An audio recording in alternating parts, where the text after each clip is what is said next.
Bonjour mes chers élèves, j'espère que vous allez tous bien. Je suis très ravie de vous retrouver dans cette nouvelle vidéo qui fera l'objet de la révision des unités 1 et 2 du niveau CE2. On va commencer par un texte de compréhension. Le titre du texte c'est Aïcha. Aïcha vit dans un village au sud du Maroc. Aïcha regarde avec envie un groupe d'enfants se dépêcher sur le chemin de l'école. La route est longue et aucun ne veut arriver en retard. La corde lui scie les doigts et quelques gouttes d'eau froide tombent sur sa robe lorsqu'elle décroche le seau. La fillette soupire. Elle doit vite ramener de l'eau à la maison, sinon il se fera gronder. Alors qu'il s'empare du seau, une tache blanche attire son attention sur le chemin. Intriguée, elle s'approche et découvre un cahier tombé probablement d'un cartable mal fermé. Il faut absolument qu'il le rende à son propriétaire. Aïcha se met à courir aussi vite qu'elle le peut. Les écoliers sont déjà loin, mais Aïcha les rattrape assez rapidement. « Hé, attendez-moi, vous avez perdu quelque chose. » Fatiha, une fillette ou bien une fille du groupe se retourne. « Mon cahier, où l'as-tu trouvé? Merci Aïcha. Grâce à toi, je ne serai pas punie par le maître. Comment pourrais-je te remercier? » C'est un texte extrait du roman Ma place est à l'école, un roman de l'écrivain française Véronique Abt de l'édition Yomad, Rabat, Maroc. Je relis le texte une deuxième fois pour l'expliquer un petit peu. Alors le texte parle d'une fille qui s'appelle Aïcha. Aïcha vit dans un village au sud du Maroc. Aïcha regarde avec envie un groupe d'enfants se dépêcher sur le chemin de l'école. Alors, dans cette phrase, il y a des enfants qui vont à l'école, des écoliers. Aïcha regarde ces enfants-là et il souhaite ou bien il rêve de pouvoir aller elle aussi à l'école. La route est longue et aucun ne veut arriver en retard. Alors les enfants se dépêchent pour rejoindre l'école qui est loin et personne ne veut pas arriver à sa classe en retard. La corde lui scie les doigts et quelques gouttes d'eau froide tombent sur sa robe lorsqu'elle décroche le seau. Alors, vous voyez ici, on a la corde, le seau, les gouttes d'eau. Alors, il s'agit de quoi? Il s'agit d'un puits où l'on cherche de l'eau. Dans les villages, il n'y a pas de l'eau dans les robinets, mais les gens aillent chercher l'eau dans les sources ou bien dans les puits. Voilà la corde, scie les doigts à qui? À Aïcha, bien sûr. Et laisse des traces sur ses doigts. La fillette soupire. Elle doit vite ramener de l'eau à la maison, sinon il se fera gronder. Voilà. Aïcha doit ramener l'eau à sa maison, sinon sa famille va la punir. C'est ça le sens de gronder, avec O-N. Alors qu'elle s'empare du seau, lorsqu'elle essaye de tenir le seau, Une tache blanche attire son attention sur le chemin. Il remarque, bien il voit de loin une tache blanche sur le sol. Intrigué, ça veut dire qu'il se demande au fond d'elle, c'est quoi cette tache blanche? Il s'approche pour savoir bien sûr, pour découvrir c'est quoi en fait cette tache blanche. Oui, c'était un cahier tombé probablement d'un cartable mal fermé. Il faut absolument qu'il le rende à son propriétaire. Il faut absolument que Aïcha rende le cahier qu'il a trouvé à l'élève ou bien à l'écolier auquel il appartient. Aïcha se met à courir aussi vite qu'elle le peut, mais Aïcha les rattrape assez rapidement. Voilà, Aïcha, bien sûr, il a couru si vite qu'il a pu rattraper les enfants. Il crie, « Hé, attendez-moi, vous avez perdu quelque chose !» Voilà, les enfants l'ont bien entendu, et Fatiha, une fille qui est parmi ces élèves-là, se retourne. Il a reconnu son cahier. Qu'est-ce qu'il a dit? « Mon cahier, où l'as-tu trouvé? » Merci Aïcha. Voilà, il est étonné, il ne savait pas qu'il a perdu son cahier. Et il remercie Aïcha et lui dit, grâce à toi, je ne serai pas puni par le maître. Bien sûr, s'il ne ramène pas son cahier, il sera puni. Comment pourrais-je te remercier? Il dit à Aïcha, comment je peux rendre ta faveur? Comment je peux te remercier pour ce geste-là? Voilà, c'est le texte. J'espère que vous l'avez bien compris. On passe maintenant aux questions de compréhension. Et on commence par la première question. Complète chaque phrase par la bonne réponse. A. L'histoire se passe. Est-ce que l'histoire dans ce texte se passe en ville, dans un village ou bien dans une école? On va retourner au texte. Aïcha vit dans un village au sud du Maroc. La réponse alors c'est dans un village. La phrase B. Au moment où un groupe d'enfants passe, Aïcha se trouve à l'école, près d'un puits ou bien à la maison. On va retourner au texte encore une fois. Vous remarquez dans ce paragraphe, je vous ai expliqué que Aïcha cherche de l'eau dans un puits. Alors, la réponse c'est quoi? Oui, bien sûr, près d'un puits. Il ne se trouve pas à la maison ni à l'école. La phrase C, la tache blanche est un cahier, bien un livre ou bien du lait. On retourne au texte.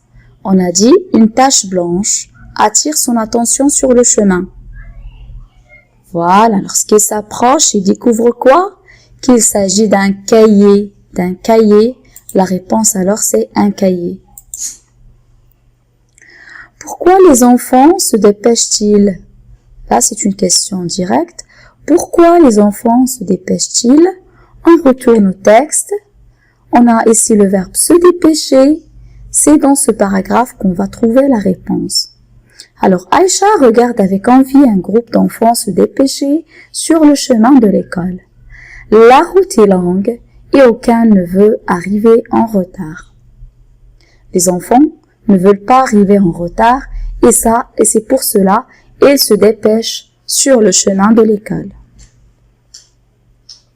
Alors, la réponse c'est quoi? Les enfants se dépêchent sur le chemin de l'école car aucun ne veut arriver en retard. La question numéro 3. Que doit ramener Aïcha à la maison? Voilà, on a dit que Aïcha se trouve près d'un puits. Qu'est-ce qu'il veut ramener alors à la maison? Oui, dans le puits, il y a de l'eau, bien sûr. Alors, Aïcha veut ramener de l'eau à la maison. Il doit vite ramener de l'eau à la maison, sinon il se fera gronder. Vous voyez ici encore que dans la réponse qui se trouve dans le texte, on a ramené le verbe qui se trouve dans la question. C'est comme ça on arrive à repérer les réponses dans un texte.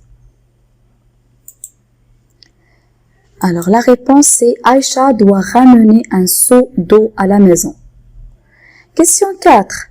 Que fait Aïcha du cahier trouvé? Que fait Aïcha du cahier trouvé? On a dit que Aïcha a trouvé un cahier. Est-ce qu'il a gardé ce cahier pour elle? Bien sûr que non. Il court très vite pour rendre le cahier à son propriétaire. Voilà, c'est ici que se trouve la réponse. Aïcha rend le cahier à son propriétaire, qui était en fait la fille qui s'appelle Fatiha. La question numéro 5.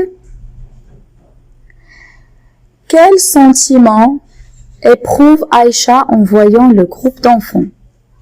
Coche la bonne réponse.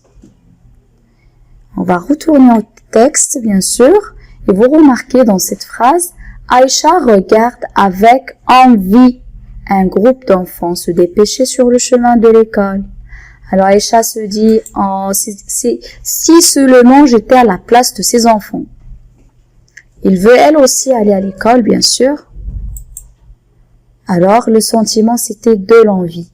L'envie c'est lorsqu'on voit quelque chose chez quelqu'un et qu'on espère que cette chose-là nous appartient. Ou bien on espère avoir la même chose. La joie, c'est le bonheur, la tristesse, c'est le chagrin. Voilà, c'est tout pour les questions de compréhension. On passe maintenant aux questions de la langue. Et on commence par la grammaire. L'exercice numéro 1, remets les mots en ordre pour faire 2 phrases. Vous avez vu dans le cours, mes chers élèves, qu'une phrase, c'est un ensemble de mots qui sont en ordre et qui a un sens. Alors, on a ici la, li, d'autres fois, un, fille, compte, petite. On va repérer tout d'abord le verbe dans ce groupe de mots. C'est lit, je lis, tu lis, il lit. C'est le fait de lire. Alors, lit, on va chercher un sujet à ce verbe-là. Bien sûr, ça serait une personne. Ici, on a le mot fille, auquel on va associer le déterminant la, parce que fille, c'est un nom féminin. La fille lit. Il lit quoi? Un conte. Quel conte exactement? D'autrefois. Vous remarquez ici qu'on a un mot qui est resté. C'est petite. C'est un adjectif qualificatif qui va décrire la fille. Alors la phrase devient la petite fille lit un conte d'autrefois. Et voilà la réponse. L'élève noir recopie tableau l'exercice du. La même chose, on va repérer le verbe dans ce groupe de mots.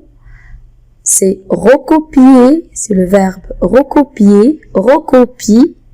Le sujet qu'on va associer à ce verbe, c'est bien sûr l'élève, une personne.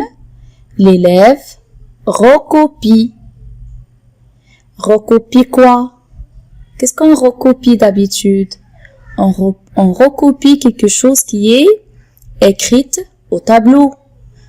On a ici l'exercice. L'élève recopie l'exercice. Où se trouve cet exercice? Sur le tableau, bien sûr. Du tableau noir. Comment il est le tableau? Noir. D'accord? La phrase devient « L'élève recopie l'exercice du tableau noir ». Et vous remarquez, mes chers élèves, que dans les 2 phrases, j'ai commencé par une majuscule et j'ai terminé par un point. On passe à l'exercice numéro 2. mets le signe de ponctuation qui convient.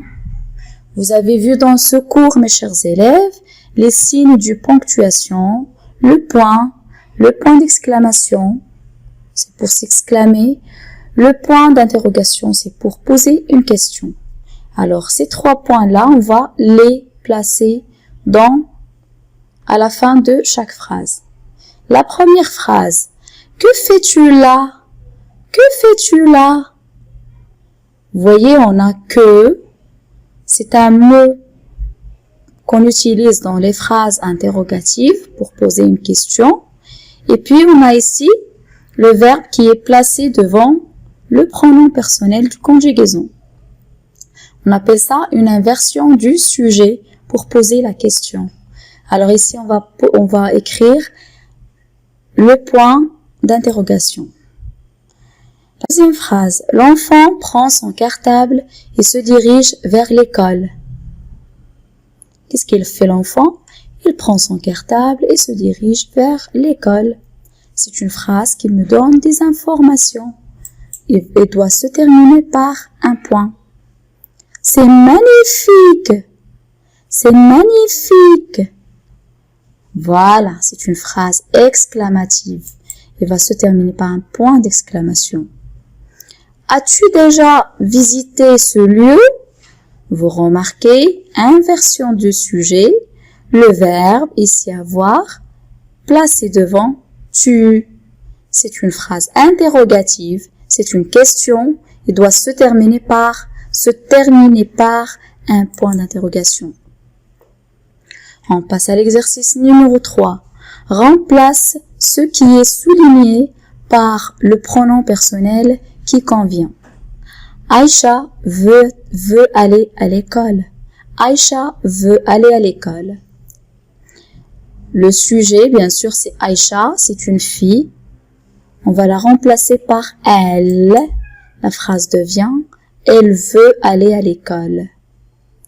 La deuxième phrase, l'école est loin du village. L'école, c'est le sujet. C'est un nom féminin singulier. Je vais le remplacer par elle. Elle est loin du village. La phrase numéro 3, tous les enfants doivent aller à l'école. Tous les enfants, c'est un groupe nominal qui est masculin pluriel. On va le remplacer par ils. Ils doivent aller à l'école. Des gouttes d'eau tombent sur la robe d'Aïcha. Des gouttes d'eau, c'est un groupe nominal qui est féminin pluriel. On dit une goutte. Alors, elle doit être remplacée par elle, du pluriel. Elle tombe sur la robe d'Aïcha.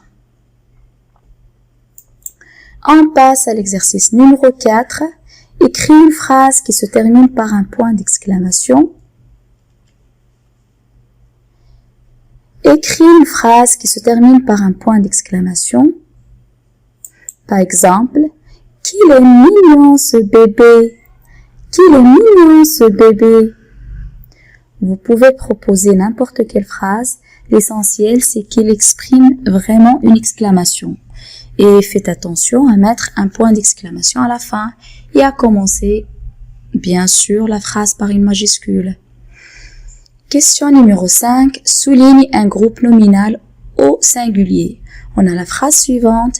Les bergers mènent le troupeau au pâturage. Dans cette phrase, il y a un groupe nominal singulier. Oui, c'est le troupeau. On va le souligner. On passe maintenant à la conjugaison.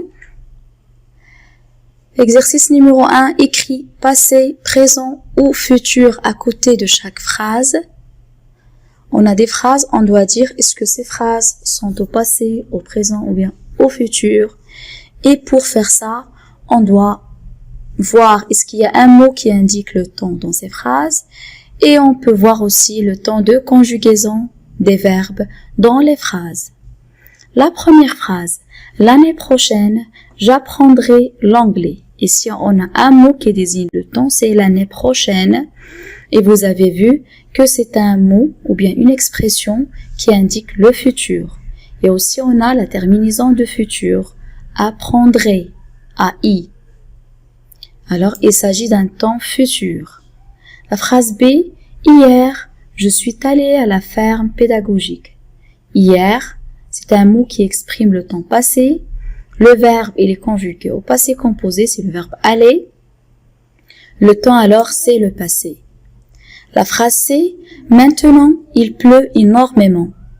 Maintenant, c'est un mot qui indique le présent. Il pleut, c'est un verbe qui est conjugué au présent, pleuvoir. Vous n'avez pas encore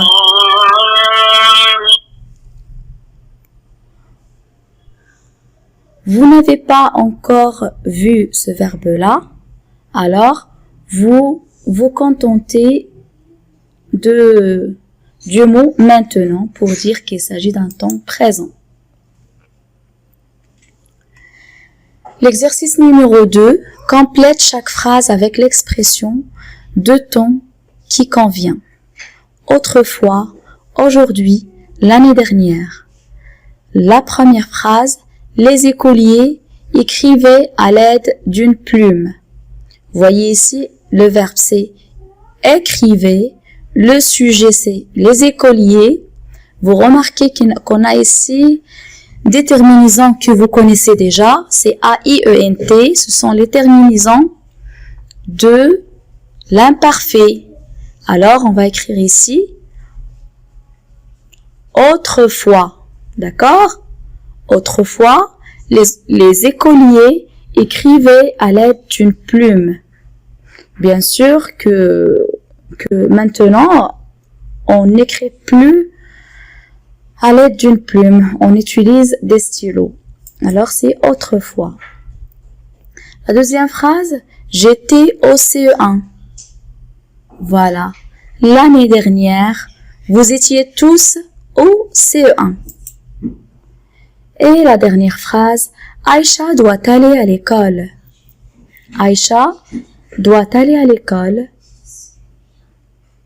Qu'est-ce qu'il reste? Aujourd'hui. Aujourd'hui, Aïcha doit aller à l'école. On passe à l'exercice numéro 3. Barre dans chaque phrase la forme du verbe qui ne convient pas. Phrase A. Aïcha et Fatiha jouent avec ENT ou bien jouent avec eux ensemble. La phrase B. L'accorde si avec E ou bien si avec ENT les doigts de la petite fille. La phrase C. Fatiha est le verbe être ou bien est le verbe avoir, contente de retrouver son cahier. Pour la phrase A, le sujet c'est Aïcha et Fatiha que je peux remplacer par elle. Alors, la forme correcte c'est joue avec ENT. On va barrer joue avec E à la fin. Joue ensemble. La phrase B, l'accorde, ça c'est le sujet que je peux remplacer par le pronom personnel elle. Dans ce cas, la terminaison sera E. Je vais barrer si qui s'écrit en ENT. L'accorde si les doigts de la petite fille. La phrase C, Fatiha est contente de retrouver son cahier. Comment il est Fatiha? Il est contente. Remarquez ici qu'on a un adjectif qualificatif qui décrit l'état de la fille. Fatiha. On va utiliser alors le verbe être. On va barrer le verbe avoir. On passe à l'exercice numéro 4. Ça, c'est, voilà, complète les verbes des phrases suivantes avec la terminaison qui convient. E ou ENT. Pour répondre à cet exercice, vous devez tout d'abord souligner le sujet dans la phrase avant d'ajouter les terminaisons. La phrase A, des bêtes de toutes les couleurs vivent sur la terre. Des bêtes, vous remarquez ici que le sujet est au pluriel, la terminaison doit être ENT. La phrase B, la fillette se dépêche pour attraper les enfants. Les enfants remercient Aïcha. Pour la première partie de la phrase, on a la fillette, c'est le sujet, c'est un nom singulier. Alors la terminaison doit être E. Les enfants remercient Aïcha, le sujet c'est un nom pluriel. La terminaison doit être ENT.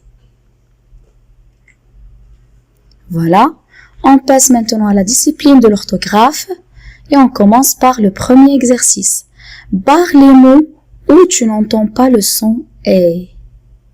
On a la forêt, obéir, la boulangerie, la colère, il riait, mon père, le ciel, du café. Vous remarquez,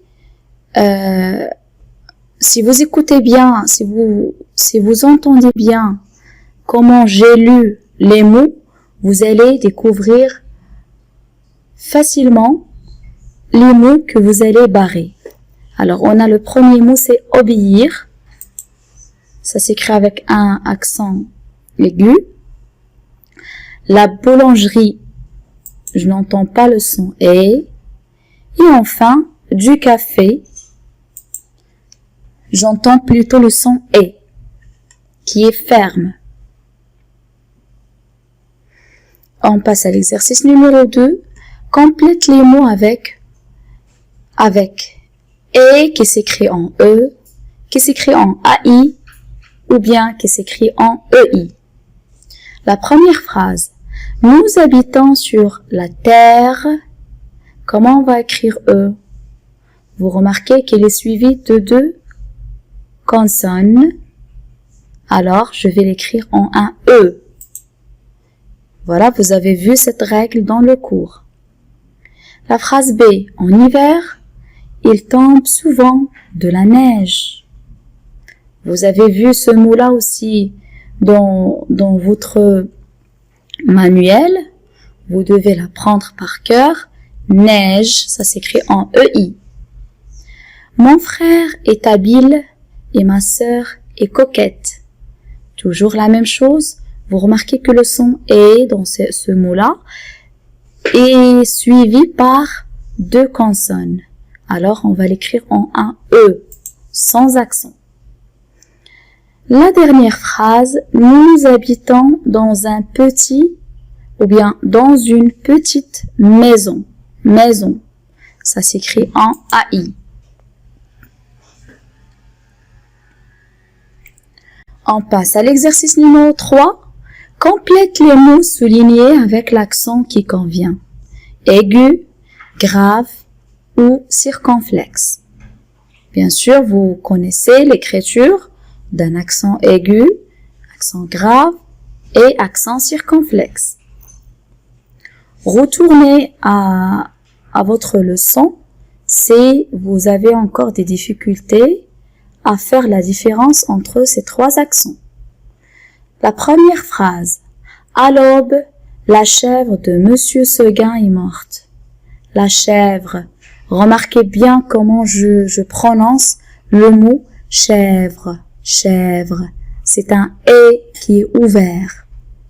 Ça va s'écrire avec un E accent grave, qui s'écrit de cette façon. La phrase B. Il fait froid. Vous devez porter des vêtements chauds. Des vêtements chauds. Vêtements, il nous rappelle vestimentaire.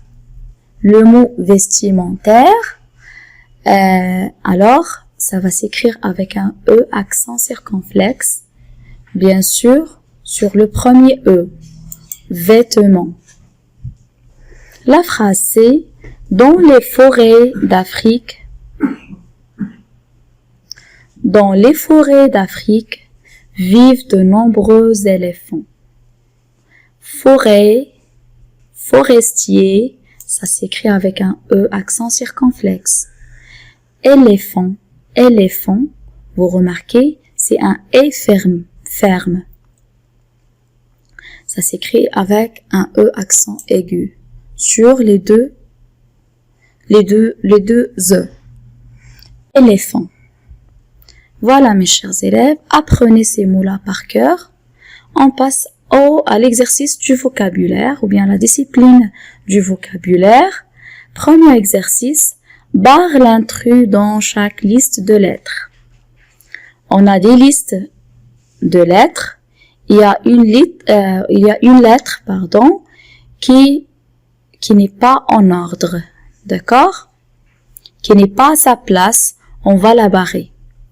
Alors, on a B, C, D, Z, E, F.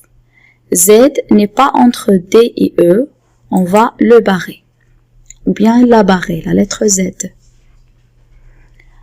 H, I, X, J, K, L. X ne se trouve pas entre I et J. On va la barrer. K, L, M, A, N, O, P. A ne se trouve pas entre M et N. C'est la première lettre de l'alphabet. On va la barrer. V, W, X, T, Y, Z. T ne se trouve pas entre la lettre X et la lettre Y. On va la barrer.